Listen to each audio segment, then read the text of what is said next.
This video is on more complex standing waves. We have looked at a string fixed at both ends. However, standing waves can also be created when one or both ends are free to vibrate. Consider a string L meters long attached to one end at a wall while the other end is forced to move up and down.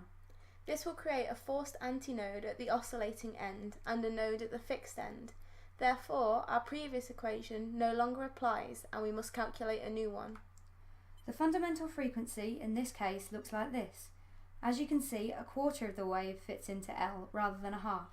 This means the equation becomes L equals n lambda over 4. However, we must remember that we are forcing one end of the string to be an antinode and the other to be a node. When n equals 2, the wave produced has a node at both ends, so cannot propagate. This is true for all even harmonics. So, in this case, n can only be odd numbers. Standing waves can also form in tubes. This is utilised in many musical instruments such as the flute and clarinet. When air is blown down the pipe, a pressure change is induced in the tube. Atmospheric pressure is around 10 to the 5 pascals, much higher than the pressure in the tube.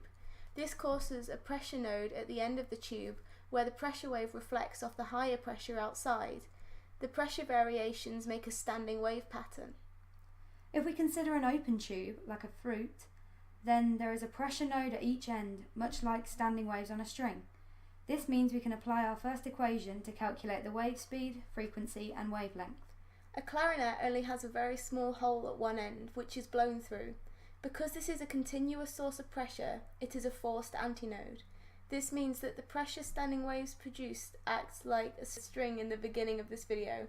There are no even harmonics.